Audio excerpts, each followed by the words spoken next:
this video, we're going to take a look at taking a string and converting it to a different data type. And so to begin with, we're going to open up a project from a previous lesson. I'm going to open up this interactive project that I was working on. And if you notice here, within this project, we took in somebody's age and we put it into a string. And now if I ever want to use this for any kind of math calculation, I'm going to need to convert it from a string to a number type, which for example would be either a byte or an integer or a double that I'd like to work with. And so within this application, I took in the string and then I went ahead and actually wrote the string out, which is fine. And I've done it twice in two different ways. I'm going to remove this last line of code here for our lesson.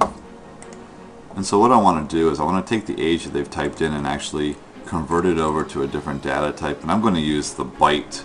So I'm going to go ahead and create a byte to start with, and I'm going to call this one myAge2. And then we're going to actually take this myAge2 and we're going to say the value of this, or what it's going to equal, is going to be, and we're going to go ahead and type in the command here, convert, and then we're going to go ahead and hit the period, and then we get an option here to change it to do different things. So we're going to go ahead and say 2, and you'll notice you've got 2 bytes. So that's the option that I want to do to convert this to a byte, and then within the parentheses we're going to put in the variable that we want to actually convert. So I'm going to go ahead and type in myAge1, and so we'll end that with the semicolon there. So this is going to take the value of myAge1 and it's going to convert it to a byte and then store it within this myAge2. Now notice that myAge2 is a byte. So we're going to have to make sure that our byte, or our data type that we use for this, is also what we want to convert it to, which is to a byte. And so from now on, myAge2 will hold the value of what myAge1 is, but instead of it as a string, it will be held as a byte. So now I can actually do math to this. So let's go ahead and do one more statement. I'm going to say console.writeLine.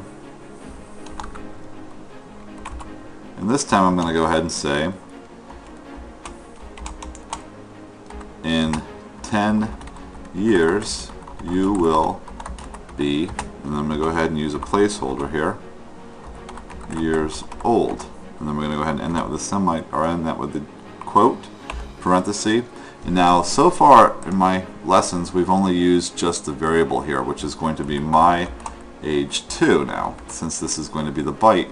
But we can actually do math problem here as well. We can actually do the math calculation. So I'm just going to go ahead and say myAge2, and the logic will tell me that I'll need to actually say myAge2 plus 10. So we'll go ahead then and end this parenthesis and end that with the semicolon. And so now it's going to say what I'm passing in to this first placeholder is going to be the value that I have here after my first comma. And so this is going to be myAge2 plus 10. This whole statement is going to be passed into this first placeholder that you see here. So let's go ahead and rerun this application. I'm going to go to debug, start without debugging. And it says I've got an error. So let's go ahead and look to see what our error is. And you can see my error is the fact that I forgot this semicolon there. So let's go ahead and put that semicolon there. And then I'll go ahead and close this error. So let's rerun this now. Debug, start without debugging. And now it asks me, how old are you? I'll type in 30. And then it does say you are 30 years old, which is still the statement that I have. Right here you are the placeholder years old. The next line of code says in 10 years you will be 40 years old, which means that I've taken this statement here, in 10 years you will be, and then the variable that was passed in, or the value that was passed in, is going to be myAge2 plus 10. And so you can see that printed here. And so this concludes the video on taking a data type and converting it to another data type. And there are more options than to byte. There's actually to Boolean, to decimal, to double, and then to several different integer types that you can actually use here to convert. The thing to remember is the variable that you use here, you want to make sure that that data type, which is going to be byte, is what you use here as well.